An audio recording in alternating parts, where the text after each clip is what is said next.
Hey guys, welcome to another video. And I remember I made all three sectional videos for tips and tricks on the speaking, reading, and even the listening section, but I did not make one on the writing one. So you guys were reaching out to me, so I figured what the heck, let's actually write these down and let's make sure that you score well on the writing section as well. Alright, now these are 9 out of 9 banned tips and tricks. These are tried and tested, you can be sure of that, but the one thing I have to tell you is that you're gonna have to stick with me to the end to really see some results from this. All right, you won't have to go forward and watch any other video. Okay, this applies to both academic and general training, I assure you. All right, you won't have to go ahead, do any more research. These are all the tips and tricks you need, but I'm gonna need your undivided attention for the next 10 minutes. If that's something that is possible, then you will see real fruitful results from this video. All right, I also want to make one thing very clear at the beginning itself, that this is not a task type video. I'm not going to be explaining what the task 1 is like, what the task 2 is like both on the academic, general training, what you have to do, what you have to write in the paragraphs. That's something that I'll be doing separately. I'll be making separate videos for that. But for now, what I'm going to be telling you about is how you really can make sure that you do not lose out on points because of some things that you can really, these are like the takeaways. If you actually incorporate these into your writing section, you will see that your scores will go up dramatically, at least by 1 or 2 points. All right, so without further ado, let's get into the video. All right guys, so the first point that I want to talk to you about is that you need to know the question. All right, a lot of you guys, you do not really go ahead and take the time to read the question, because of which you end up making some silly mistakes. I'll tell you what, I used to do this all the time, and I'm telling you from my experience. Let's say that if you're taking the academic IELTS, writing task 1, by the way, this is just an example. I'm not saying that this video is not for general training, but academic IELTS example 1, if you have been given something like this and you have to explain what it is, right? You have to explain something, what this figure means, really. You have to describe this. You should know that in academic task type 1, you always have to act as a reporter. You're telling them what you see. You're not trying to make any assumptions over there. You're not trying to give your personal opinion. If you do that, that's wrong, right? So keep that in mind, guys. Right? Again, let me give you another example. Let's say the question is something like this: dogs should be kept on leash in public. To what extent do you agree or disagree with the statement? Use reasons and examples to support your answer. Now, in this case, however, they are specifically asking you what your opinion is. Hey, your opinion can be that yes, they should be leashed. Your opinion can be that no, they shouldn't be leashed. As long as you provide systematic answers and you have actual reasons to support your answer, that's good enough. It does not have to go further than that. You can take any side, both are fine, and you can score a perfect 9 with both of these. But you need to realize over here they are asking your personal opinion, and you can actually incorporate it in that essay. Okay, so these things have to be kept in mind. You need to know the questions, you need to know the formats, you need to be very clear on that. That's not something that I'm assuming that you don't even know those, because those are important. You have to spend the time on that. Okay, tip number 2, guys, take the first minute to strategize. And this is really important. Every time I used to write the essays, the first thing I would do, remember, for essay 1 you usually take 20 minutes, essay 2 you take 40 minutes. Well, for the essay 1 I would take about 1 minute just to strategize, just to take a look at the question, just to see if you're taking the academic one, you want to take a look at the figure. You really want to bolster down on you really want to basically drill down and figure out that these are the points that I'll be talking about. Okay, paragraph 1 will be about this, paragraph 2 will be about this, paragraph 3 will be about this. You need to structure your essay within that first 1.5 minutes, okay? And that's extremely important. All right, the flow, the content for each paragraph, you need to know it in advance. All right, so point number 3, guys, and this is again one of the best tricks that you'll receive. If you haven't been paying attention to how things go on in the Western side of things, whether it's British English or whether it's academic English, usually in other countries, in Asia especially, you will not find this very often. But when you're going towards the West and when you're writing essays in that format, you have to make sure that every single paragraph is centered around one specific point only. And that's why I said in the previous point, you should know in paragraph 1, this is the point that I'm going to be targeting. Okay, so you have to put your point across, maybe give a few examples to make sure that you are kind of really drilling down on that point. You are really highlighting that point. Maybe just give a little bit of proof, and then in conclusion again you have to reinstate that point. Now this is just one paragraph that I'm talking about. Okay, first line to the last line, that everything that goes on over here, the background should have that 1 point. Okay, so keep that in mind, guys. Every single paragraph, 1 point only.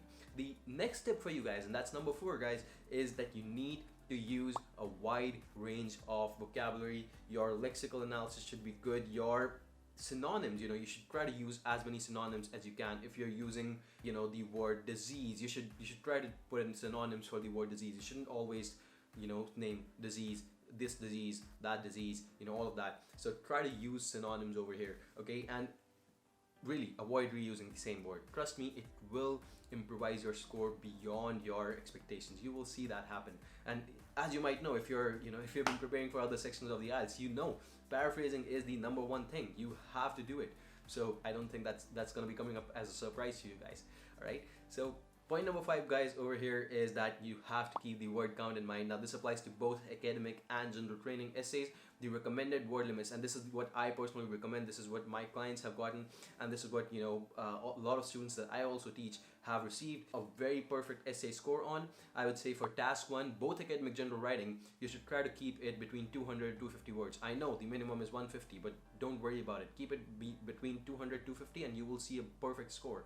Okay, task 2, 300 350 words, I would say is 300 to 400 words is probably the ideal range, ideal word limit. But remember, guys, I don't think I need to include this as one of the points over here.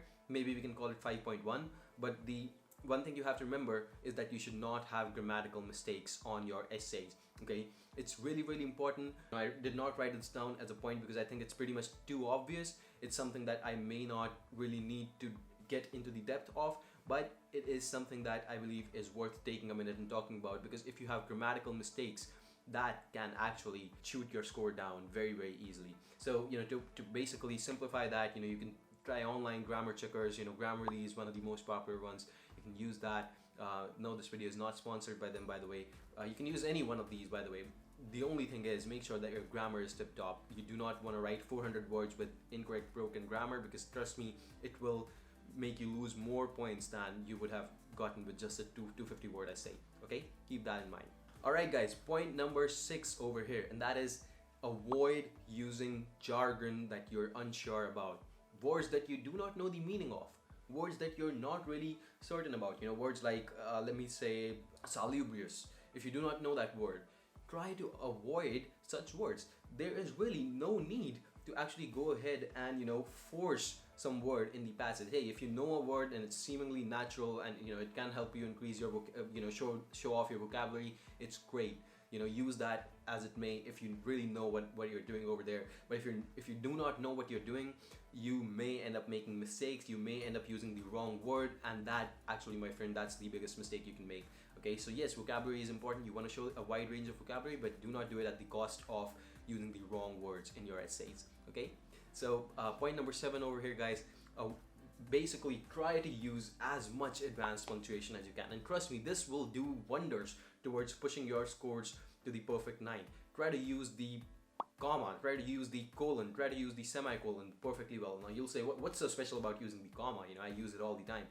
No, there's a proper way to use these. There's a proper way to use the semicolon. You need to know which appears when, whether you have to use the comma, whether you have to use the semicolon, what's going on really. Is this the correct usage? Is this the correct placement of it? All of these things, guys, it's very, very critical. Remember, there's no space before the comma. A lot of people I know, they put a space before it. No, the only space that appears is after it.